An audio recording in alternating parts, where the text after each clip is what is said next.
And what is up, y'all? Back with another video. And in this video, I'm going to do a out of the theater movie review.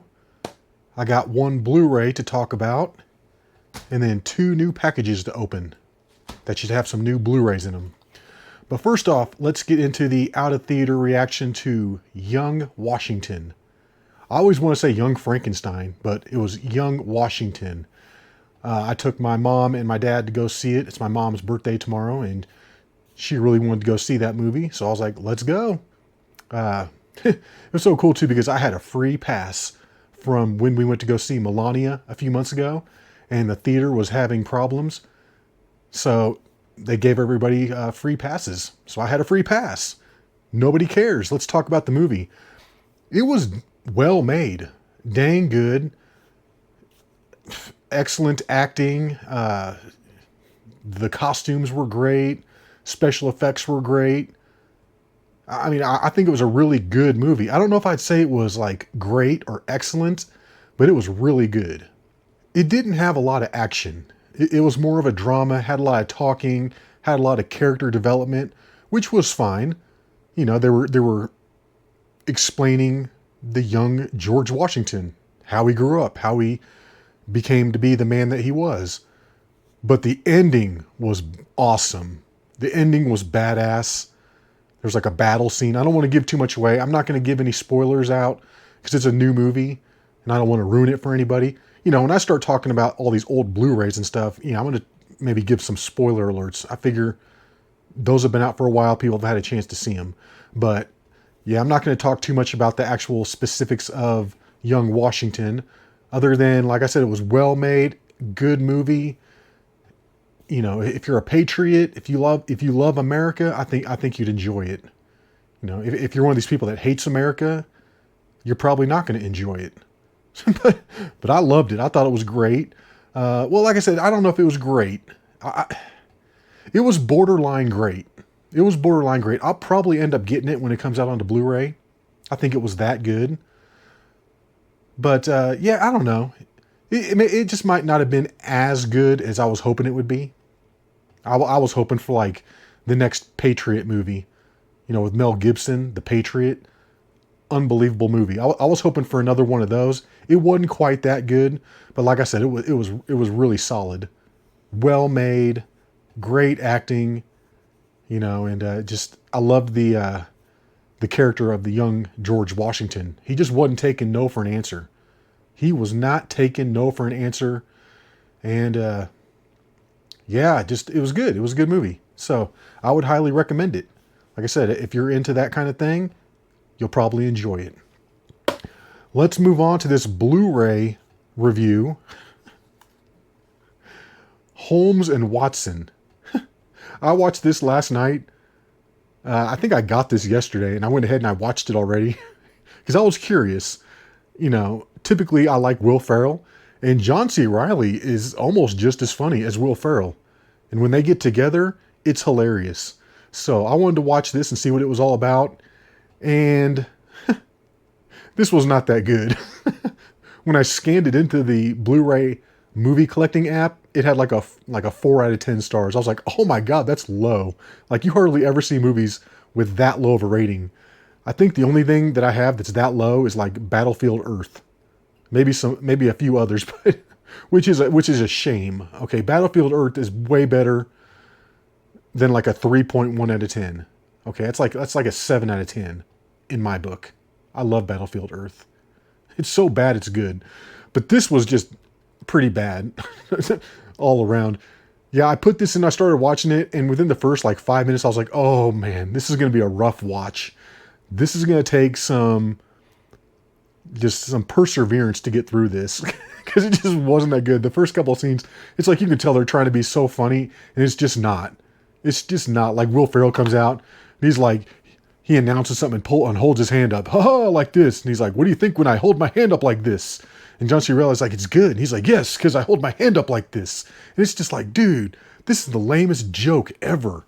This is so lame. I mean, don't get me wrong. It did have some funny parts. There were some parts that I was actually laughing at, but they were just so few and far between. It just really wasn't that good. And actually, like I said, I started out watching it and I was like, oh, this is going to be bad. But it actually kind of grew on me. The longer the movie went, the more I kind of got into the characters a little bit. It's just one of those really just dumb comedies. Just some of the jokes are it's so bad. But they're almost so bad, they're hilarious. Oh, man. But yeah, of course they had to put their politics in the movie because this came out in 2018. So, this is 2 years of Trump already. And we all know how much Will Ferrell hates Trump. I don't think John C. Reilly's far behind him. And these Hollywood people just can't fucking help themselves. They can't help themselves. They gotta put that shit in the movies. So that was a major turnoff. When they had to have their little digs at Trump. It was just like, dude, why do you have to put that in there? Just such a buzzkill for the movie. I realize, Hollywood in general, that whole industry hates Trump. They pretty much hate America. So that was kind of a negative point of the movie. But like I said, it did have some funny parts. It just took me like about 15 minutes to get over that. Like, God, man, it just took me out of the movie completely. Just like, why do you have to always put that shit in your movies? I realize you don't like Trump. Who cares? Nobody cares what you people think. Just make the movie, give us what we want, and shut the fuck up about your politics. Keep it out of your stupid movies. But like I said, this did have some funny parts, especially when it was making fun of the other Sherlock Holmes movie with Robert Downey Jr., where he would like project things into the future and like narrate, like when he's fighting that one guy in the boxing match. He's like, I'm going to distract him with the thing and then hit him in the liver and then hit him in the ribs, break his ribs, and then distract him and just all that stuff. There's like a scene where Will Ferrell is doing that. They had Braun Strowman, the wrestler. He made a guest appearance and Will Ferrell was going to have to fight him. And he's like, I'm going to throw the pipe at him. It's going to distract him. And then I'm going to do this and this. And he's like narrating all these things. And then I'm going to grab his beard and do a Bolivian beard throw or whatever he called it, where he flips him over with his beard. And then he goes to do it. He just like throws the pipe at him and just like bounces off his face and like nothing happens. And then another part where he was all drunk and it was like him and Watson were out peeing in like a back alley. And he's doing like this whole thing where he's like, adjusting the angle of his penis and the wind blowing and where the stream of the pee was going to go and just like all this kind of stuff. That was kind of funny too. Or the part where like Will Ferrell's acting like he's going to vomit. And he's like just puking into this trash can. So it did have some funny parts, but just overall, it was a pretty bad movie. I don't think I'd recommend it unless you're just into that just stupid humor. Just really bad. And like I said, I mean, John C. Reilly was just about as funny as Will Ferrell in this. Dude, he is hilarious when he wants to be. Super funny. But then he can also turn it around and be a serious actor too. He doesn't always have to be funny. He can be serious. Whereas Will Ferrell, I don't think he can be serious. He's just all comedy. So, yeah, I'd probably give this, I think a 4 out of 10 sounds about right, to be honest. It got a 4 out of 10 on the blu-ray.com app, and I'd say that that's accurate. Let's move on to the new additions here from the Vinted website. And I heard some crazy things about the Vinted website, like where people are selling children on there and stuff like that, and they'll mask it as like a teddy bear or a doll or something. They'll put like brown hair, blue eyes, but then price it at like $30,000. And people are like buying and selling kids on that website. I think pretty much primarily overseas they're doing that. I don't really know if that's happening here. I really don't want to look it up and find out for myself. But yeah, that was kind of upsetting to hear that my favorite website also traffics children. That is not cool. If that's going on, Vinted, you need to clean that shit up. You need to clean it up. But let's get into these movies here. Let's go ahead and open them up. Well, this first one's got some tight packaging. I'm afraid to use the scissors because I might hit the plastic case. All right, first one right off the bat here. Anchorman, The Legend of Ron Burgundy. This is an upgrade. I had this on DVD. And this is actually brand new, unopened. And let's see how much I paid for this. I paid $3 for this movie. But like I said, it's brand new, unopened. I don't have to worry about the disc being all munged up. Should be good to go. And maybe about 10 minutes ago, I just ordered Anchorman Part 2. Somebody had it for $1.50, so I went ahead and I ordered the sequel. And like I said, this is an upgrade from my DVD collection. And when I bought this on DVD, it came in like a 2-pack. Yeah, check it out. We got the regular Anchorman, unrated, uncut, and uncalled for, the regular movie. And then it also came with this, Anchorman, Wake Up Ron Burgundy, which is like a completely separate movie that they made, where it's like they used all the outtakes from the original Anchorman. So it's kind of like the same movie, but it's different. Like, this has got a totally different ending. I think in the ending of this one, he has to do some kind of news report, but he doesn't have the teleprompter, and he has to just come up with all the words on his own. I can't remember if that's the real movie or this one, but the ending is totally different. Yeah, nobody's even like heard of this before. Anchorman, Wake Up Ron Burgundy. The adventure continues. So, I thought that was kind of interesting. But now, I've got it on Blu-ray. And like I said, Anchorman 2 is on the way.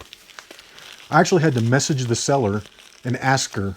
I was like, does this have the DVD included? Like, I'm asking these people now, if they don't show a picture of the inside and show the 2 discs, I'm sending them a message asking them. Because I'm sick of getting, you know, a Blu-ray where it says DVD and Blu-ray, and then it just has the Blu-ray inside. Or just the DVD. So I messaged her and she said, yeah, I'm pretty sure it does. I said, well, I went ahead and I ordered it. But do me a favor, if the DVD is not in there, just cancel the order. Just cancel the order. I don't want to deal with it if it doesn't have both discs. Okay, moving on to the next one here. What is this? Ooh, another brand new one. And speaking of Sherlock Holmes, here we go. Sherlock Holmes, A Game of Shadows. This is actually the sequel. This is the second one. And yeah, that's in really good condition. Perfect, excellent condition. Wow, it's even got the slipcover. See, and this one is the combo pack, Blu-ray and DVD. And if it says Blu-ray and DVD, I want it to include the Blu-ray and the DVD. And I can tell just by the weight of this that it has both discs. But yeah, I went ahead and I ordered this. I think it was relatively cheap. This was also $3. But I thought, you know, what the heck? It's brand new, unopened with the slipcover. And I figured I'd just go ahead and complete the set. Now I've got parts 1 and 2. But yeah, I'll actually probably watch that here relatively soon. I know I said I really didn't like the first one that much. However, it wasn't bad. It wasn't bad. It was definitely better than that Holmes and Watson thing. But like I said, I mean, it wasn't my favorite movie. But it was well made, well done. And Robert Downey Jr. was actually really entertaining in it. So I'll go ahead and give the second one a chance. But I just thought that looked cool. I was like, for $3, heck yeah, let's get that. But anyways, guys, that's about all I've got for this video. I'm going to keep it short and sweet. Hope you enjoyed it. And until the next one, y'all, peace.